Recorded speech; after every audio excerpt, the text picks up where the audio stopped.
only about 6, I think. But the first thing I want to say is I'm seeing a rise of younger members joining THI, and it's great to see. You know, it's finally reaching into a wider age group. And I want to give a shout out to a couple of new members, both of which are activists in their own way. Alea Knight, I hope I've pronounced that correctly, who describes herself as an environmental health rights activist and natural medicine provider, and is also part of a group called Earth Givers, which is quite a nice title, as too many are Earth Takers. So kudos to her. And also the environment, also joined the group this week is Rachel Wyman, who has a PhD in academia and has wrote a few papers on political and social life, plus a thesis on the New World Order, which also includes references to and excerpts from our show. Now, for me, it's great to see the younger generation getting involved. You know, this movement requires the different age generations to all be involved. You know, it allows for continuity. You know, the dark have always had continuity, which is why the groups of hate continue to spew their bile. We have to also maintain continuity, despite their restrictions and interference. Good to see.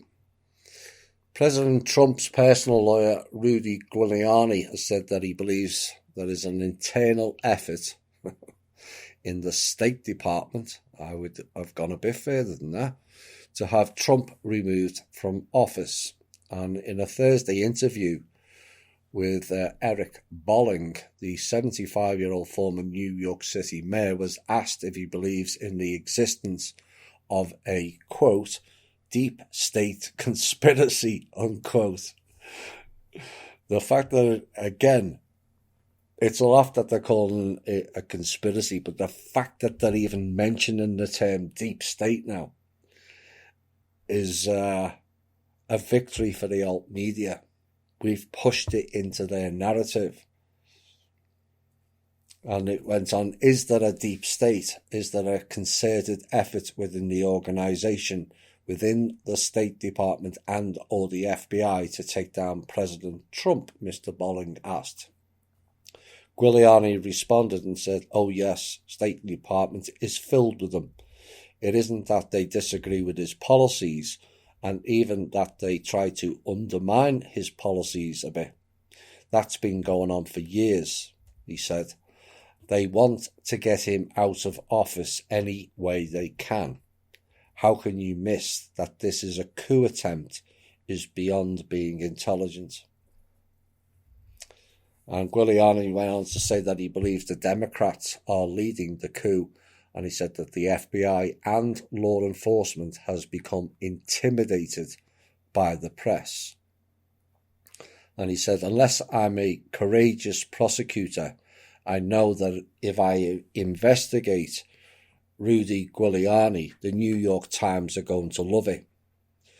But if I would open an investigation into Joe Biden for a bribe that he admitted to on tape, and if I were to prosecute Biden, I get attacked as you're doing it to help Trump and you're interfering in the election.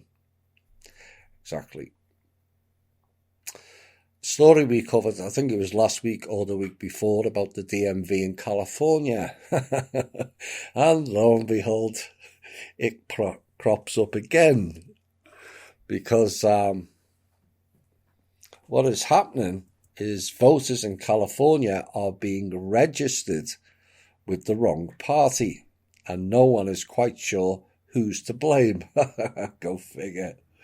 No, that's called denial, which is not just a river in Egypt. And the switch has happened to over 600 voters, which is likely to be an gross underestimate, identified by the outlet so far. And they're saying the problem appears to be indiscriminate. I don't think so. They're saying it affects Democrats and Republicans alike. No, and no. Now, voters queried by the publication say they have previously been registered with their respective and proper parties for as long as they've been voting, but have recently come to find out that they've been shuttled over to the designation of no party preference, which would preclude them from voting in this year's presidential primaries.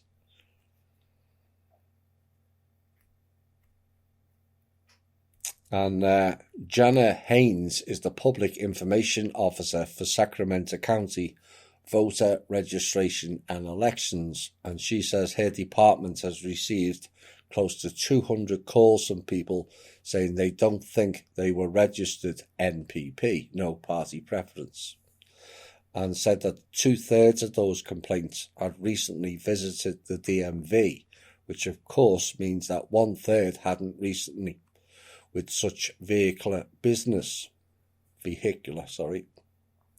Still, she implied that maybe the DMV had something to do with the apparent snafu, she said. In Shasta County, California, at least 100 individuals had their party preferences switched without their knowledge or doing, and one official there was a bit more forceful with their suggestion that maybe the DMV was somehow to blame. An additional 300 voters at least had their party preferences switched in Santa Clara County as of December the 3rd. And the B also said the DMV might be to blame for those changed registrations as well. You see, you're not just going for a driver's license. The DMV is part of the party politics game, clearly.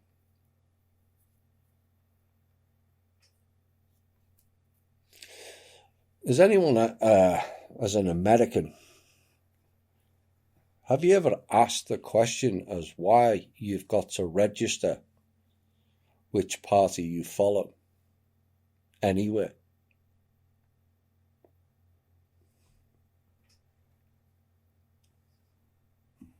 Why do you have to register or disclose that to anybody? Under what executive order or rule or statute or regulation states that you have to disclose which party you're following?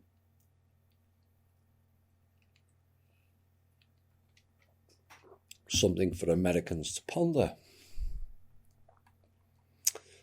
A US health insurance giant is using an AI system to monitor whether patients with chronic diseases are skipping their medication. Listen closely. Cigna Technology Health Connect 360 will be rolled out to millions of Americans next month, but experts fear the technology will be used to cancel policies or avoid paying up if patients are found to be missing or incorrectly taken prescriptions. Doctors and nurses will be able to constantly keep an eye on patients' health and step in when they have cause for concern.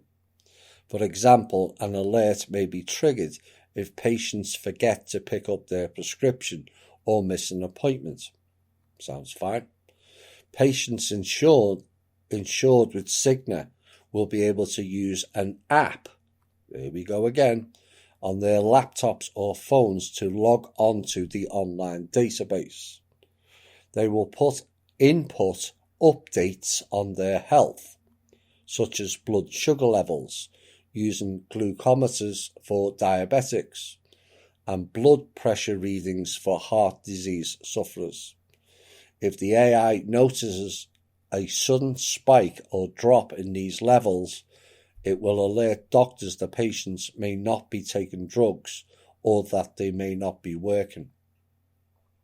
For other patients who are following their care plan and are healthy, the system will spare them the needless trips to hospital, it says.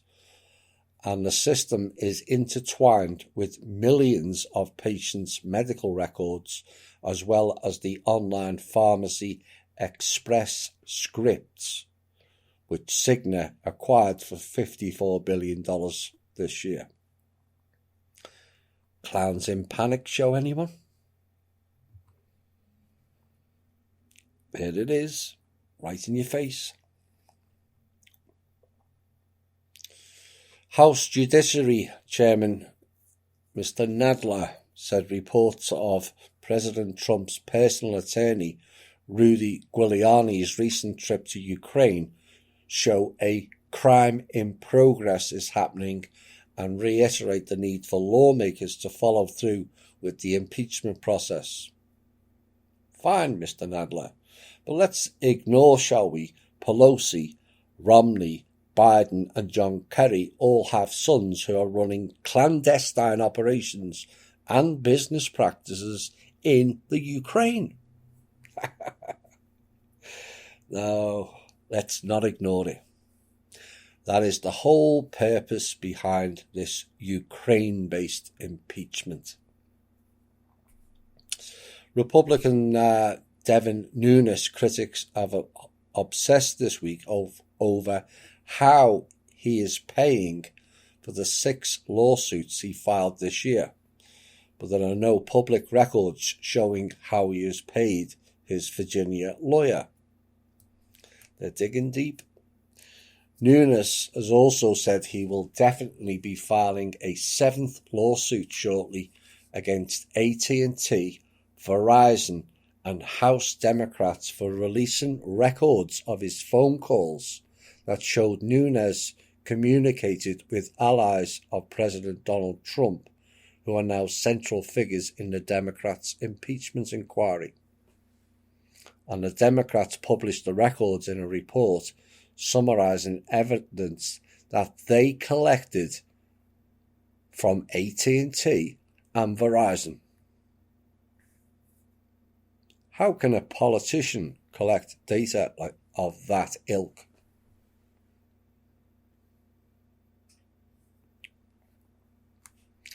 So, AT&T and Verizon are clearly the old order establishment.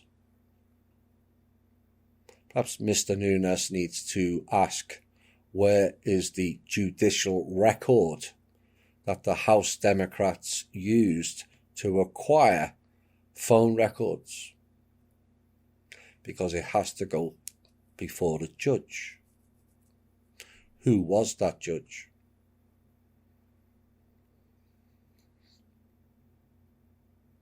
This is a warning, because once it starts in one bank, it ripples.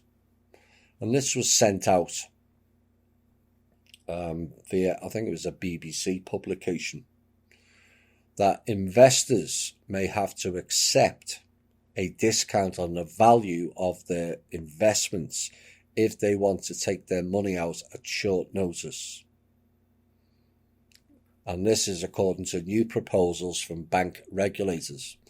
The suggestion comes after some funds ran into trouble, try all of them, and barred investors from withdrawing their money out of the funds. And it said, alternatively, investors could be required to give more notice that they want to take their investment out.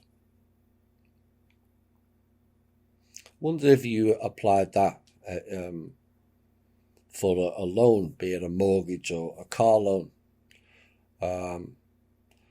If you turn round to the bank that says, I am required to give you more notice before I pay this month's instalment. They can do it one way. Surely it works both ways. Well, clearly not with the banking system. And these proposals are part of the Bank of England's Financial Stability Report, together with the Financial Conduct Authority, and the bank is recommending the changes as a way to reduce risk in the system. The reality is they have no more funds. That's why they panic when people ask to take the funds out early, because they haven't got them. All of it got siphoned to China.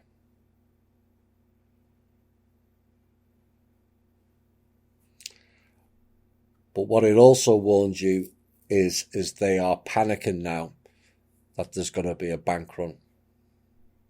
I don't think we're that far off. And it's also suggestive that they do not have the investor funds anymore also.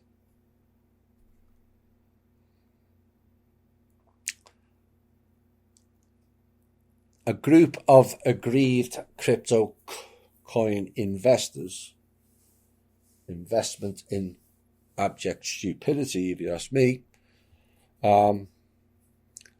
have declared this week that they want to exhume the corpse of a digital money exchange boss in a bid to find their missing millions.